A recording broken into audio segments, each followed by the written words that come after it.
now we are operating with a more robust notion of coexistence. We still use the notion of coexistence, but this notion of coexistence is not minimal, it's thicker. So there is a more content to it, okay? And the more content is supposedly more positive content to it, meaning it's not just minimal, but also seeking some more active things. And this has to do with certain interesting dynamics in the history of the Society of Israel.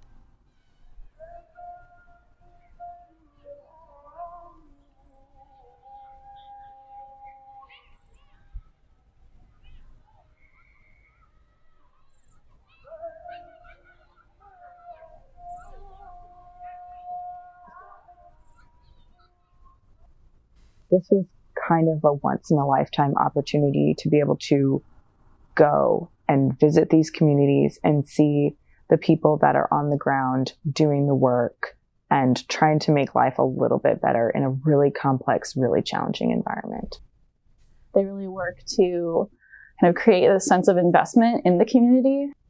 When we were there in Jerusalem and Hebrew University, we met with a lot of people who were from different sectors of society. Like there were NGO workers, there were families, there were people who worked with the government, there were people who worked outside of the government. And I feel like there were multiple approaches to how everyone was coping with the violence, how everyone was coping with the current situation there. As much as anything else on the trip, getting to form better relationships with my peers and with those professors who are now kind of mentors to us was really important, and I think will be helpful in years to come, even after we all leave LBJ. One big takeaway from a lot of the organizations that we spoke with was more successful nonprofits really find kind of spaces for shared narratives amongst the different communities in Israel.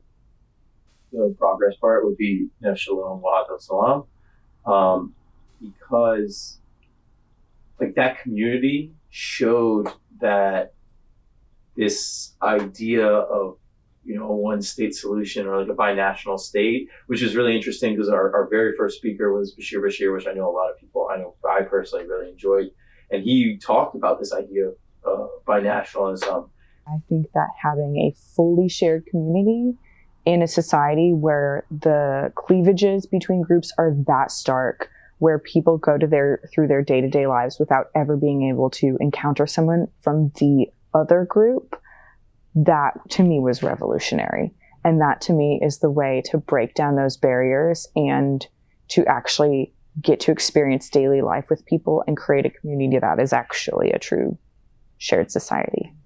I think the Old City was definitely one of my favorite places. Symbolism behind how close these things can be and how far apart they could be at the same time. That's sort of that paradox. Giving so much perspective, like actually visiting a place, and actually interacting with people who live through what you're learning about every single day. The way that LBJ has approached it is so important because you don't get this perspective often, right? Or this sort of holistic approach to it. And the stipend from the RGK Center really makes things a lot easier, especially for people who are on the fence. It is definitely worth it. I would recommend everyone to go.